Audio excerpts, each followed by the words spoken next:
Fala galera do canal, hoje um papo especial aqui com meu parceiro Everton. Everton, satisfação demais estar conversando com você aqui.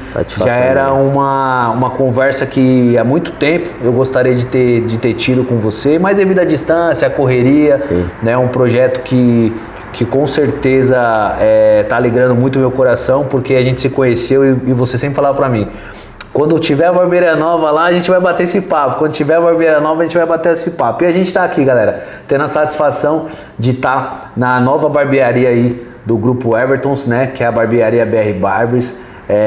E assim, tô muito feliz, de verdade mesmo, do fundo do meu coração, de poder participar desse projeto junto com vocês e ver tudo isso aí funcionando, esse ambiente maravilhoso que vocês construíram aqui. E eu desejo muito sucesso para você. Mas hoje a história vai ser de um jeito diferente. A gente quer saber, primeiro, quem que é o Everton, falar um pouquinho aí de você, se apresentar pra galera também, e aí a gente vai evoluindo na nossa conversa aí, porque eu sei que tem muito conteúdo guardado aí. A gente quer passar esse conteúdo pra essa galera. Se apresenta pro pessoal aí.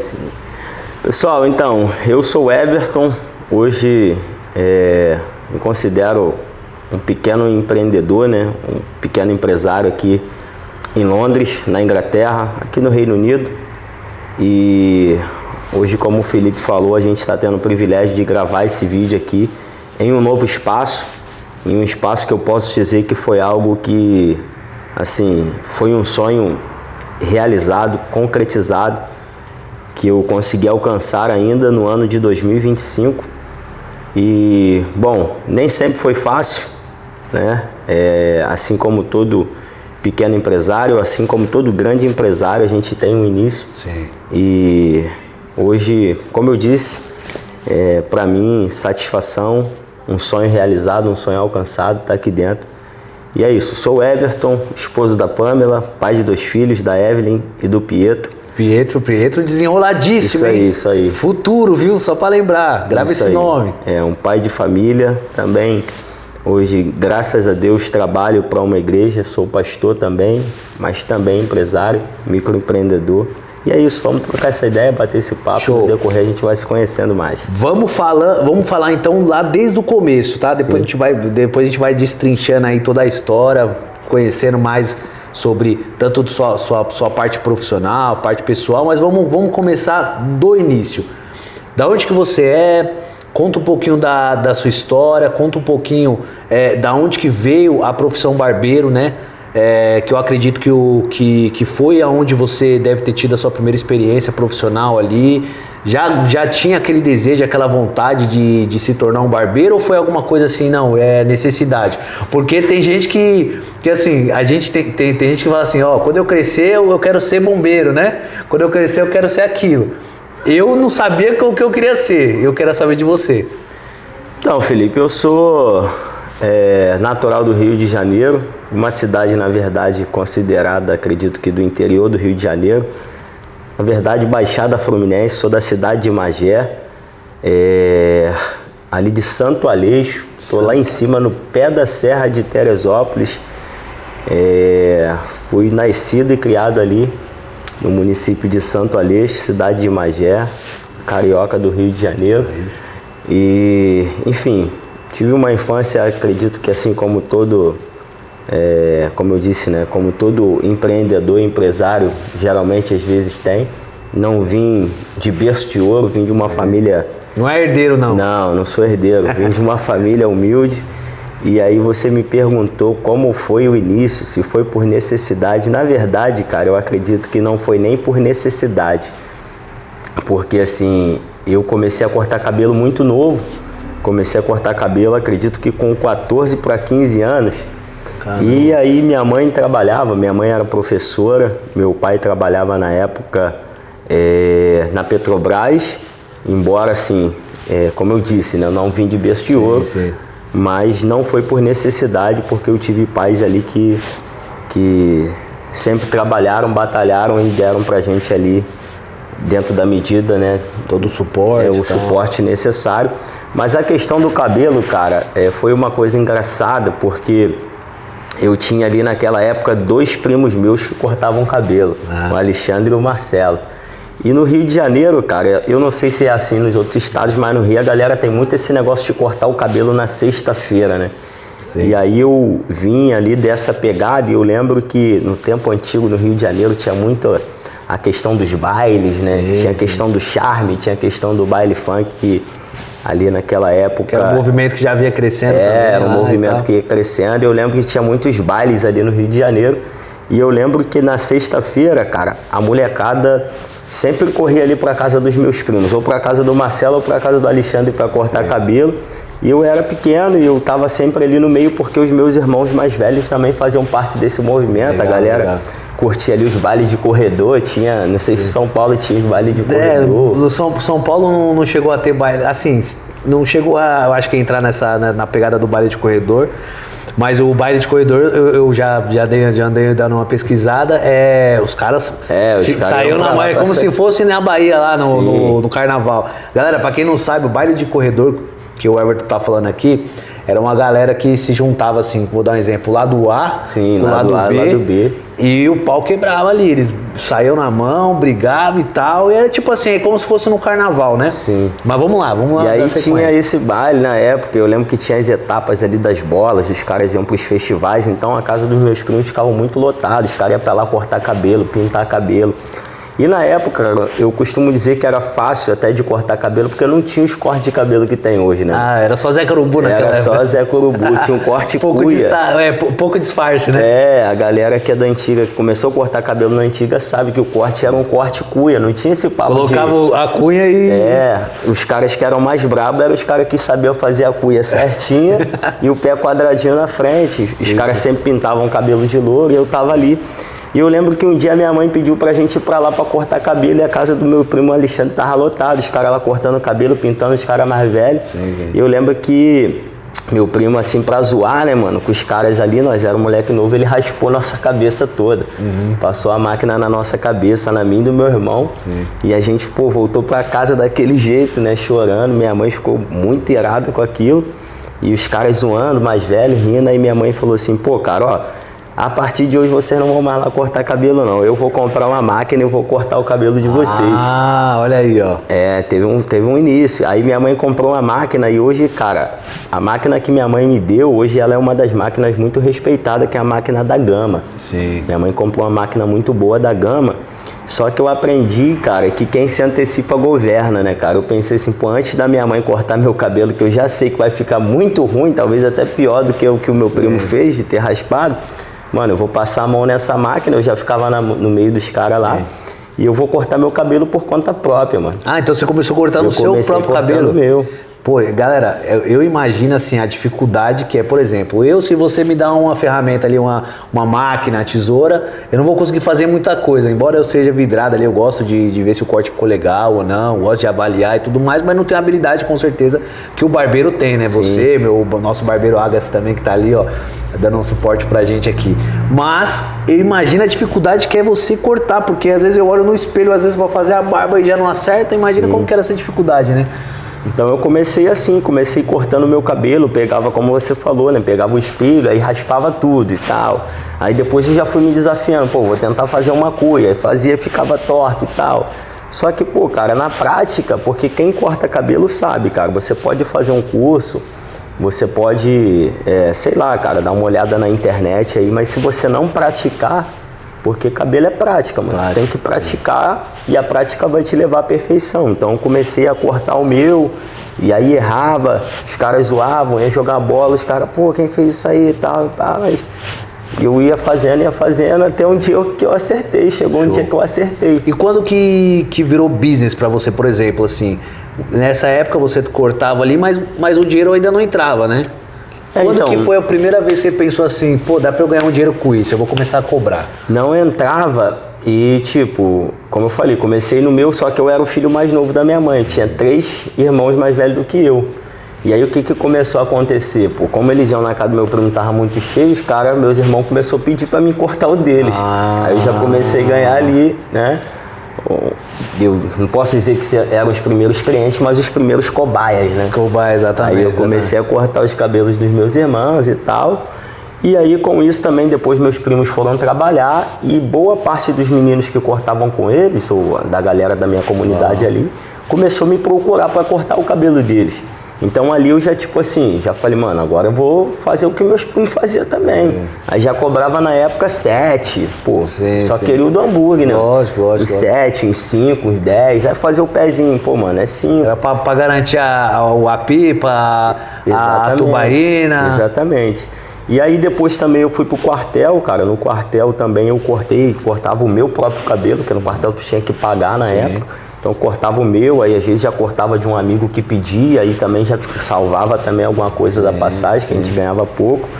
Mas fiquei no quartel, depois saí e fui trabalhar de carteira assinada. Eu também trabalhei 7 anos como montador, né? Montador automotivo. Só que eu lembro que em 2016, 15, 16 ali teve aquela questão da Lava Jato. Aquela questão toda, muita gente ali ficou desempregado, foi mandado embora. E aí eu conversando com um amigo meu, o Max, que ele veio até jogar bola aqui na Bélgica, e o irmão dele também veio jogar na França, mas o Max acabou voltando pro Brasil, desistiu da questão da bola. E aí a gente conversando, falando, mano, vamos abrir uma barbearia. 2016 foi onde eu abri a minha primeira barbearia na minha cidade. 2016? 2016. Você e o Max. Eu e o Max. Hoje essa barbearia... Mas o Max não sabia cortar. Sabia também muita coisa não. A gente tava entrando ali, tipo, barbeiro de morro, né, mano? E a gente foi muito difícil. No início a gente, tinha dias que a gente ficava sentado lá o dia todo, um olhando pra cara do outro. Via os caras às vezes indo em outra cidade ou indo em outra barbearia. E aí já tipo assim, já teve que encarar para pagar um aluguel do espaço. Profissional. Pagar o aluguel, pagar a conta de luz. Foi uma fase bem difícil. Aí depois eu tentei trabalhar de novo e ficar na barbearia. Mas como eu falei, hoje eu também sou pastor. Nesse tempo eu já estava envolvido com as coisas da igreja. E ali em 2017 eu acho que eu fui dirigir uma primeira igreja.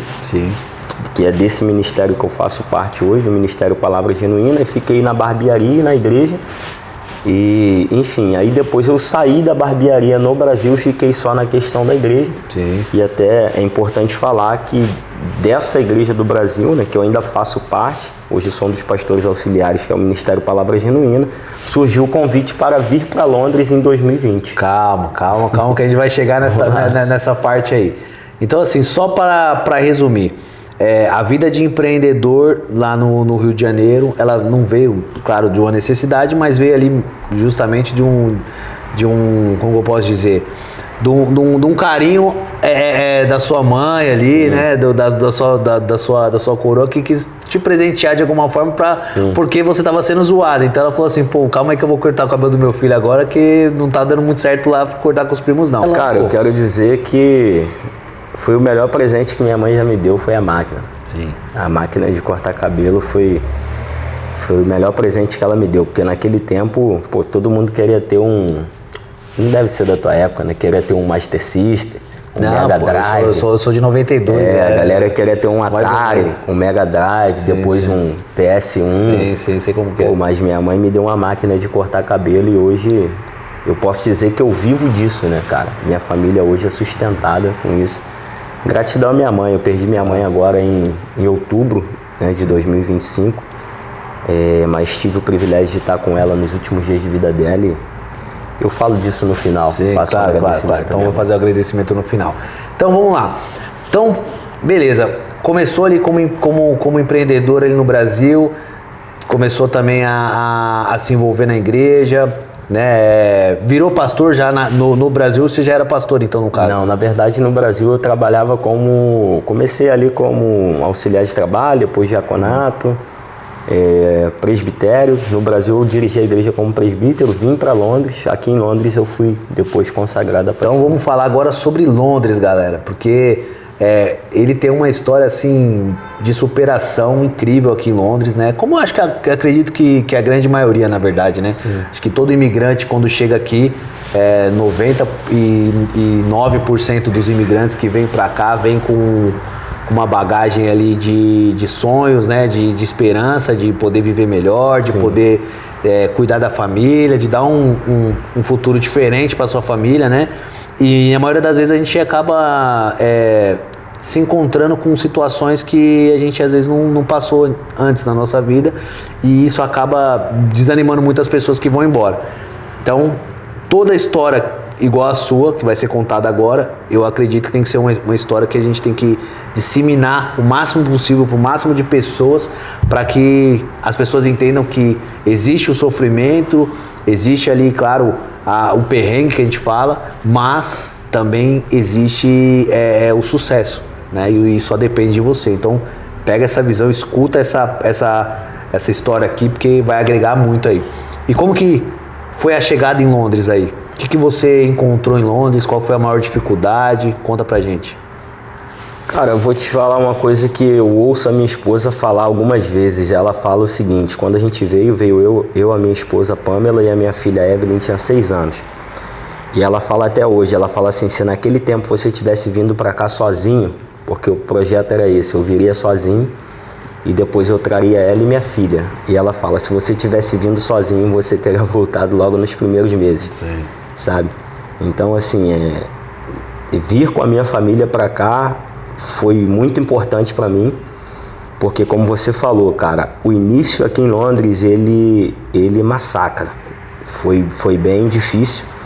E eu me lembro que eu vim para Londres, assim como todo imigrante vem, debaixo de uma expectativa de, cara, um novo ciclo, você vai chegar lá e vai ser tudo novo.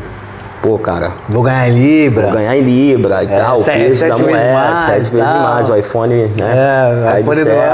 O iPhone cai do céu. A Libra cai da árvore, só que não, cara, a gente veio para cá e eu confesso para você que os primeiros meses para mim foi muito frustrante. Eu tive aquela sensação de tipo assim, pô, cara, dei um passo errado, sabe? Eu fiquei com aquela sensação, você começa a colocar as coisas na balança. Sim. Porque querendo ou não, lá eu, tinha uma casa boa, tava morando numa casa legal, um carrinho na garagem. Tinha uma certa estabilidade, exatamente. Na verdade, assim, não é nem que eu tinha estabilidade, né? Mas eu tava meio que no meu conforto. Tava na zona de conforto. Então, Londres, ele te desafia. Demais. Entende? E eu costumo dizer que Londres, ele é uma areia movediça.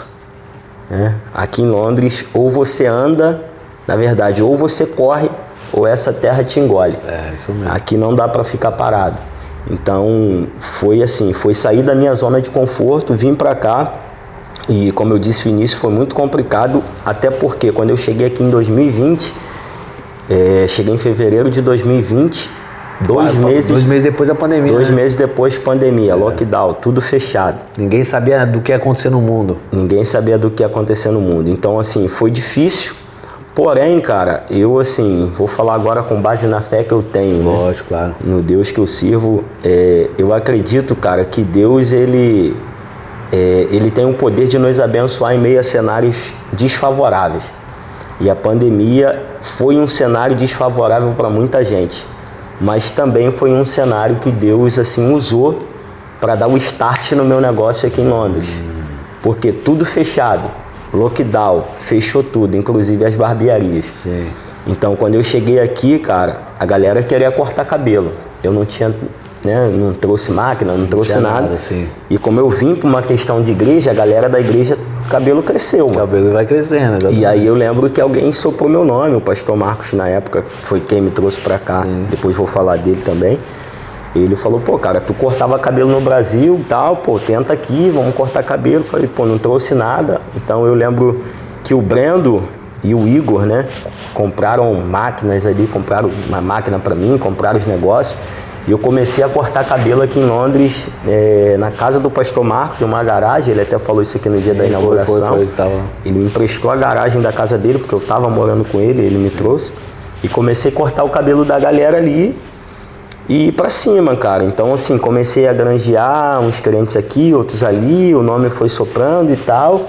Só que difícil, mano. Eu andava nessa friaca de Londres aí, pra cima e pra baixo. Tinha um dia que eu saía às vezes 8 horas da manhã, fazia o dinheiro. Mochilinha nas costas. Mochila nas costas, encarando o frio de fevereiro, que você sabe que, assim, é cruel, ele é cruel. Depois eu consegui comprar um patinete e rodava Londres aí de patinete, indo nas casas e tal. Alguns caras iam na garagem, mas na maioria das vezes eu estava rodando dentro de Londres, entrando nos trem com o patinete, chegando em casa tarde. E aí eu lembro que eu passei uma fase muito difícil, Felipe. Foi no final de 2020. Porque no final de 2020, na pandemia, o governo decidiu abrir. Assim, abriu um pouco para a galera poder comprar as coisas de Natal e tudo mais. E com isso as barbearias abriram de novo. Também. Então, como abriu, eu acabei perdendo esses clientes. Então a galera não manteve. Uns manteve, outros voltaram. Eu posso dizer para você que eu perdi 85%. Caraca. Perdi muito. Ali. Então foi bastante. Porque a galera na pandemia eles esperavam. Com as barbearias abertas, eles não precisavam esperar. Exatamente. Então ali, cara, eu já tinha saído da casa do pastor Marcos e já estava num apartamento alugado lá em Watford. Tudo isso você com a sua família aqui, né? Com a minha família. Vale ressaltar, né? Com a minha família. E nesse apartamento de Watford, na verdade em 2, foi assim, cara, foi algo muito cruel, porque nos 2 eu não consegui pagar o aluguel e nos 2 eu fui despejado. Os caras assim não tiveram misericórdia. Sim. Aqui é assim, você sabe, né? Ou você paga e tal, e eu lembro que nenhum, até o filho do dono, de um paquistanês, o cara falou assim, pô, cara, meu pai alugou pra vocês aí e tal, mas se não tem dinheiro, o cara me deu 7 dias, eu acho, pra mim poder sair, voltei pra casa do pastor Marcos, depois consegui alugar um outro, nesse outro também não consegui pagar, porque não consegui sustentar só com a questão do cabelo. Sim. E ali me deu vontade de ir embora. Ali me deu vontade de voltar e eu lembro que um dia eu saí andando pelas ruas ali em Watford, fui parar dentro de uma mata, sentei debaixo de uma árvore e chorei, mano. Ali eu chorei e falei, Deus, o Senhor me trouxe pra cá, então me garante, me sustenta ou o Senhor me leva embora. E eu lembro que conversando uma vez com o meu pastor, ele falou, cara, eu não aceito mais ouvir isso da tua boca. Só sai daqui quando você vencer. É isso aí. Você já venceu? Eu falei, não venci ainda. Então quando você vencer, eu vou aceitar que você fale pra mim que você tá indo embora. Porque se você veio pra cá pra vencer, tu vai até o final. Então, assim, esse início é muito difícil. Londres é muito difícil. Deixa um conselho para as pessoas que pensam em vir migrar aqui em Londres ou em qualquer outro país do mundo. Sair do conforto da nação brasileira tem que ser algo que você esteja muito seguro do que você está fazendo. Exatamente. Quem vai te receber, quem vai te acolher, sabe? Pra não ter frustração depois também, né? Porque é muito desafiador. Porque tem pessoas que elas conseguem lidar com isso com mais facilidade. Sim. Né? Tem pessoas que têm essa resiliência, que têm essa força, porque essa força, na verdade, você não é que você conquistou aqui, essa força já tinha dentro de você. Eu sempre penso dessa maneira, né? Eu acho que a vida, ela nos prepara o tempo inteiro. Né? Se a gente conseguir sempre pensar por esse lado, você vai ver que teve algum momento da sua vida que você passou por uma situação pior e que você, mesmo assim, continuou caminhando. Então, acho que é exatamente isso, é a gente entender que a gente tem dificuldades, mas é que a vida vai sempre nos dar dificuldades para a gente se tornar mais forte, né? Então, que relato maravilhoso. E vamos falar agora, então, assim, da parte boa, né? Sim. Quando que começou a clarear? Como que começou a melhorar? Quando que você conseguiu enxergar que realmente estar aqui, empreender aqui, poder montar o seu negócio? Quem que te deu essa oportunidade também de você montar o seu primeiro negócio? Né? Que até então você era meio que um freelance, mas quando você entra para dentro de uma loja, quando você tem ali... no Brasil a gente fala CNPJ, né? Quando você tem um CNPJ para defender, que você registra ali o nome da sua empresa, é um bebê que você está, né, tendo que cuidar. Como que foi essa parte para você empreender, principalmente em Londres também, que eu acho que essa é a grande questão. Então, Felipe, como eu falei, né, teve essa questão da pandemia, né, que abriu, depois fechou de novo, mas aí quando fechou de novo, eu, assim como todo cara que vem empreender em Londres, ou como qualquer pessoa que vem empreender em Londres, aqui você tem que entender, cara, que não dá para você ficar limitado só em uma coisa, só em uma área. Então eu fui também fazer outras coisas, né, aqui, fui fazer jardinagem, cheguei para obra e tal. Veio a fase também que a minha esposa engravidou, eu tive meu filho aqui. E aí eu lembro que em 2021, cara, eu consegui pegar o meu documento, consegui ficar legal em Londres. Mas aí eu tinha também um sonho de voltar ao Brasil, porque minha mãe já estava ficando doente. Sim. Tinha aquele sonho de voltar ao Brasil, de estar com minha mãe, dela ver meu filho e tal. Consegui. Fui para o Brasil e fiquei lá no Brasil com aquele pensamento assim, cara, volto, não volto, aqui, não é. Só que as coisas no Brasil estavam muito difíceis. Então eu falei, cara, eu vou voltar para Londres e eu vou voltar agora e a chave vai virar. E eu vim para cá e eu lembro que eu fiz em 2022 já, eu acho que em abril, eu fiz uma viagem para Israel também, que era um sonho, fui para Israel. E eu lembro que nessa viagem em Israel, lá no Muro das Lamentações, inclusive eu falei contigo que eu tô indo lá agora semana que vem. Sim. Eu quero ir lá fazer esse agradecimento, porque teve um ponto de partida, né? Então legal. Eu fui lá em 2022 e um dos pedidos que eu fiz no Muro das Lamentações foi que eu voltasse para Londres, mas que eu voltasse para trabalhar para mim, que Deus abrisse uma porta para mim. E aí eu fui para lá, acho que em abril, cara, em abril, e tipo assim, coisa de uns 2 meses depois eu tava num culto de consagração na nossa igreja, e rolando coisas no Facebook, sim, de forma aleatória, pô, cara, me apareceu uma propaganda dessa loja antiga que nós estávamos, o cara tava anunciando. Sim. E aí eu vi, pesquisei e falei, pô, cara, a gente está em Bridge Park e tal, e mostrei para uma amiga nossa, a Elizabeth. A Beth é uma bênção, cara, assim, uma portuguesa que me ajudou muito no início. Pô, a Beth foi, assim, peça fundamental para esse start na questão da barbearia. Mostrei para ela, falou, eu conheço esse homem e tal, ele corta o cabelo dos meus filhos, entra no meu carro aí. Entramos no carro, viemos aqui no mesmo dia. E aí a Beth conversou, ele falou, ó, eu quero tanto e tal. Aí ela foi e falou com ele assim, tá fechado, é nosso. E eu sem dinheiro, falei, pô, cara, a Beth deve estar com dinheiro, né? E quando eu saí... Isso aí é muito bom do empreendedor, né? Aí quando a gente saiu, eu falei, Beth, tu falou com ele ali e tal, o cara deu tipo assim, coisa de 1 semana. Sim, sim. Aí ela falou, eu não tenho dinheiro, pai, e tal, mas temos a fé, vamos orar e tal. E resumindo, cara, ali naquele campo, Deus assim entrou com recurso. Mais uma vez usou, assim, como eu disse, o pastor Marcos é alguém que eu tenho uma gratidão muito grande, sim, usou ele. E ele, assim, fez um intercâmbio, nos ajudou. E a gente conseguiu pegar um dinheiro, na época emprestado, pegamos a loja. O Adam, que foi quem alugou a loja pra gente ali também, o cara me ajudou muito, sim, assim, no início. E a gente começou, aí a Beth, começou eu e a Beth fazia trança, eu cortava cabelo. E fomos pra cima. Depois a Beth fez umas cirurgias, desistiu, eu toquei o negócio meio que sozinho.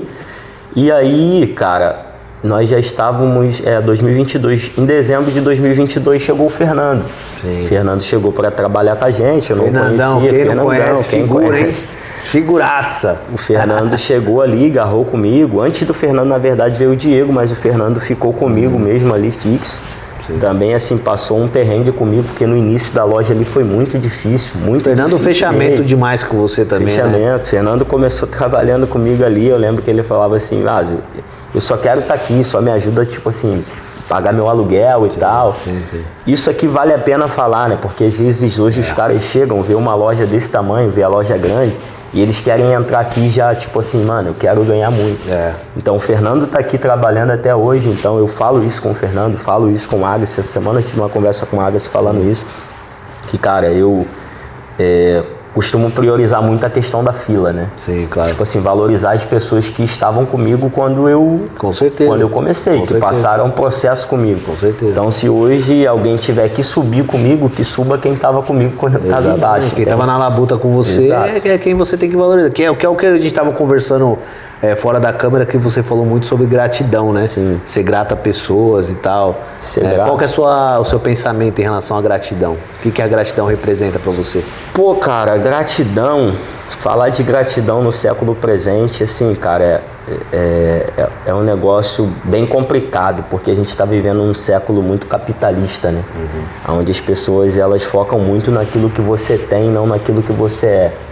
Então tem muita gente que hoje se aproxima de você, cara, não porque você é o Felipe, o cara gente boa e tal, mas sempre tentando extrair algo de você. Sim. E eu sempre falo, cara, seja grato a quem te colocou no jogo. Eu tenho pessoas que eu sou grato, sabe, como eu citei aqui, sabe, primeiramente sou grato a Deus, sou grato a minha mãe que lá atrás me deu a máquina, assim, exatamente, cara, coisas que eu não falei, que, pô, cara, meu pai foi embora, a gente era novo, fomos morar de favor, minha mãe sempre segurando a barra, sempre segurando a onda ali, a gente passou dias, assim, momentos muito difíceis. Minha esposa, pô, cara, Minha esposa está comigo há 20 anos, fazem 20 anos, eu tô com 36, eu tô mais tempo com a minha esposa do que sozinho. Sim. Então tem 20 anos que eu tô com a Pamela, a gente já vendeu picolé na praia, sacolé na praia, né? Em outros lugares eles falam din-din, já vendemos sacolé na praia, já vendemos churrasquinho na rua. Pô, cara, a gente sempre teve, já vendemos roupa, tomava muita volta vendendo roupa, vendendo tênis. Fazia o fiado, né? Sim, cara, assim, mas eu sou muito grato à minha esposa, porque a gente veio assim junto, de baixo, sabe? Passamos por esse momento, então sou grato a ela, grato ao meu pastor que me trouxe pra cá, a minha pastora que me acolheram, me acolhem até hoje, puxam minha orelha. E grato, cara, a pessoas que, como eu disse, que tiveram comigo em momentos difíceis. Meus irmãos, sabe? Como eu disse, os meninos que trabalham comigo aqui, a gente estava falando do Fernando. Cara, seja grato às pessoas que te servem, sabe? As pessoas que te ajudam, que te estendem a mão. Que quando você precisou, essa pessoa te serviu, sabe? Como eu disse, te colocou para jogar, acreditou em você, acreditou no seu projeto, no seu sonho. Exatamente. Porque tipo, era o seu sonho, né? Então ele poderia simplesmente pensar na parte financeira e não ligar se realmente você é precisado do serviço dele ou não, né? Sim. Então eu acho que é importante mesmo falar sobre isso, porque eu vejo que você tem um time maravilhoso. Né? Não estou falando só porque a gente está na câmera, não. A gente estava conversando sobre isso antes e eu enxergo que o mais difícil hoje para uma empresa é você ter um time leal. Exatamente. Entendeu? Eu acho que a palavra é essa, é lealdade, que é o que a gente encontra quando a gente entra aqui. É o cara que vai entender que aquilo ali não é do patrão, né? É um negócio que é dele também, que tem o DNA dele. Tem o DNA dele também. Isso é importantíssimo também. Aí o Fernandão chegou nessa época aí, cara. Quando a Beth saiu, ele veio, ficamos eu e ele. Passamos essa fase difícil, mas Deus vai fazendo a coisa acontecer. Clientes foram chegando. Depois chegou o Agassi também, que é um cara, pô, extraordinário, sabe? Extraordinário. O cara que... O Agassi, eu, assim, falo dele, não é nem porque ele tá ali gravando, não. Mas, assim, quem me conhece sabe que eu falo dele de coisas que ele nem sabe. Sim. Que eu vejo, tipo assim, às vezes na câmera, que a loja tem as câmeras aí, eu vejo na câmera ele abrindo a loja, passando o mop na loja, sabe, cuidando da loja. Lá no Brasil eu vejo ele fechar a loja e antes de fechar a loja, ele limpa a loja, entende? Passa um mop, cuida da barbearia, como se a barbearia fosse dele. Exatamente. E isso, assim, cara, é muito gratificante. Então eu sou grato ao time que eu tenho também, grato aos meninos que trabalham comigo. E como eu falei aqui na inauguração, hoje o sucesso dessa barbearia, que eu posso dizer que nós estamos sendo muito bem sucedidos, ele não está condicionado à minha pessoa. Eu estando no Brasil, é como se eu estivesse aqui, porque os meninos fazem a coisa acontecer de uma maneira muito, muito excelente. Eu sou grato. Show de bola a vida deles também. Então agora vamos já partindo um pouquinho mais para a parte final. Eu queria que você pudesse assim mandar uma mensagem, né? Uma mensagem para quem está querendo empreender, uma mensagem para aquelas pessoas que tem ali o fogo queimando no peito ali de falar, pô, eu quero montar meu negócio, eu quero fazer o meu projeto dar certo, eu quero desenvolver alguma coisa para mim mesmo. O que você diria para essa galera, principalmente para o pessoal que está em Londres? Cara, vai para cima, acredita, sabe?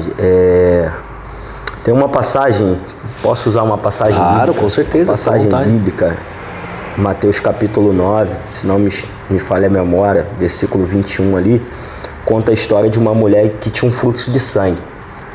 Essa mulher, há 12 anos, ela sangrava e tal, e ela, pela lei daquela época, ela era considerada imunda, ela não podia estar no meio da sociedade. E um dia ela fica sabendo que Jesus vai passar, mano, era a oportunidade dela. Então ela tinha duas opções, ou ela morria sangrando, sabe? É o que eu tenho comigo, né? No campo do empreendedorismo, ou você arrisca ou você vai morrer sangrando. Exatamente. E aí, tipo assim, ela poderia morrer sangrando ou ela poderia romper as dificuldades da multidão e ir até o milagre dela. Só que ali no verso 21 diz que ela dizia para si mesma, se eu tão somente tocar na orla de Jesus eu vou ser curado. Então assim, cara, por que ela dizia para si mesma? Porque ela não podia dizer para outras pessoas. Porque se ela fala para outras pessoas, alguém ia dizer para ela assim, cara, tu não pode. Não tem como, isso não é para você, sabe? E assim, no campo do empreendedorismo, cara, o que mais vai surgir na nossa vida, no percurso, na nossa jornada do empreendedorismo é gente para falar, isso não é para você, não vai dar certo. Só que ela dizia para si mesma. Então eu sempre tive isso comigo, eu sempre falei para mim mesmo, vai dar certo, entendeu? Porque você precisa ser o maior influenciador do seu negócio, do seu milagre. Seja você o maior influenciador do seu projeto. Vai dar certo. Fala para você mesmo, cara, vai dar certo. Independente de quem vai acreditar, de quem não vai acreditar. Se você acreditar, cara, já é vitorioso. Já é vitorioso, entende? É isso aí. Porque nem todo mundo vai acreditar. E na verdade, cara, nem todo mundo é obrigado a acreditar. Exatamente. Nós é que somos obrigados a acreditar que aquilo vai dar certo. Então, se você quer empreender, se você está nesse campo, está começando, fazendo uma unha, fazendo, né, sei lá, um mega hair, enfim, Filipão está aqui na área do vídeo, cara, vai para cima, acredita no seu sonho, acredita no seu negócio, porque você e Deus é a maioria. É isso aí. Você... pega essa mensagem aí, que isso aqui, eu vou te falar, é único, tá? Assim, eu não tenho nem como mensurar em palavras, na verdade, porque é um papo muito bacana, é um papo que de fato agrega, né? É muito legal ver histórias de sucesso. Eu acho que as pessoas teriam que, tem que ter mais esse costume de poder olhar pro próximo, não às vezes com o olhar do que, porque aquele cara conquistou, porque aquele cara tem isso, porque aquele cara tem aquilo, não, mas olhar como uma admiração de falar, se o cara conquistou ali, se o cara conseguiu, o que ele fez para conseguir? Qual foi o caminho? Qual foi o caminho? Qual foi o Exatamente, percurso? qual foi o percurso? Aquele papo e ouvir mais, antes, né? Você falou antes da gente começar, e é algo muito real, né? As pessoas, elas têm a tendência somente de olhar onde a gente chegou. Exatamente. Mas elas não têm a tendência de olhar por onde a gente passou, né? Então, quem não sabe por onde você passou, jamais vai entender aonde você chegou. E agora eu quero que você, assim, faça aí os seus agradecimentos finais para quem você queira agradecer. Eu sei que você tem um coração gigante, então quero já eu agradecer, né, para você, que você tem um coração gigante. Sempre quando a gente conversou, sempre me tratou com muito respeito, sempre me tratou de uma maneira igual, né? Quero agradecer também aqui, só para antes de finalizar, o Agassi, que está aí com a gente aí, né? Que ele, além de ser meu barbeiro, também é meu psicólogo, psiquiatra, meu amigo, sempre está cuidando da gente aí, a gente batendo um papo. E eu acho que a barbearia é isso. Então a barbearia, para mim, o que a barbearia representa para mim é muito mais do que a parte estética. A barbearia, para mim, ela representa uma amizade, entendeu? Trocar uma ideia. É muito mais do que cortar cabelo. Né? Exatamente, uma resenha. Então, toda vez que eu venho aqui, desde a primeira vez que eu pisei na barbearia, quando a gente começou a conversar, né? Que primeiro eu fui cliente, para depois a gente virar parceiro de negócio também, né? Fazer negócios juntos. Então eu sempre me senti muito em casa.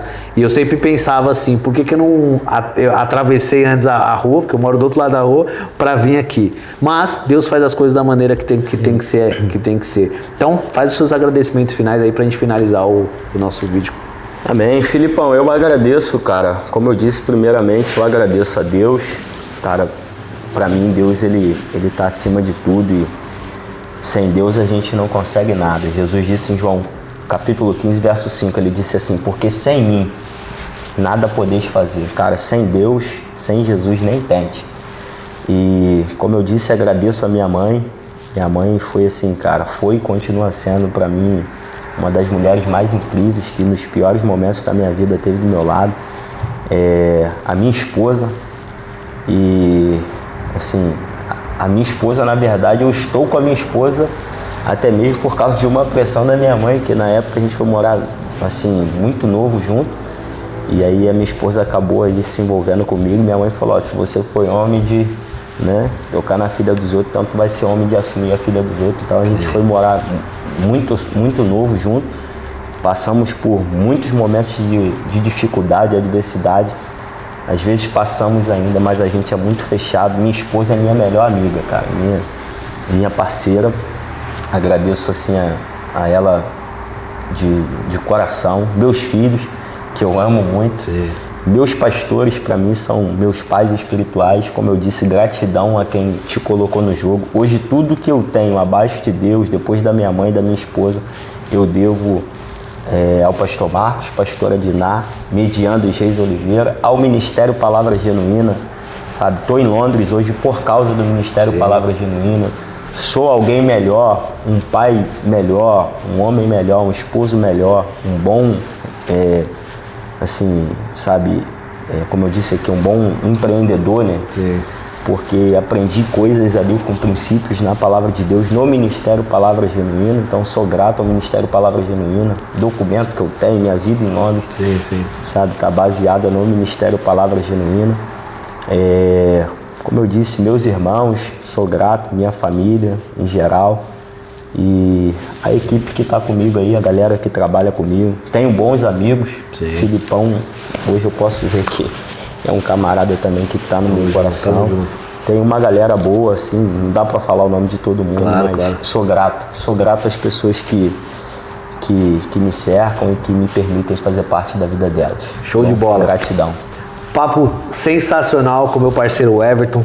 Obrigado mais uma vez, tá? Espero que você tenha gostado aí da nossa conversa aí. Vamos fazer mais vezes, por que não, né?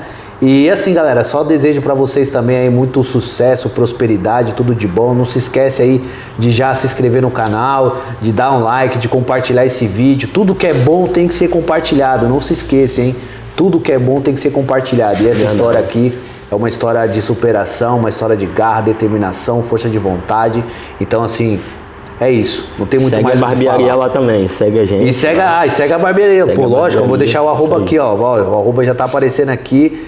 Depois a gente vai fazer uns cortes aí, porque tem bastante corte pra fazer aqui.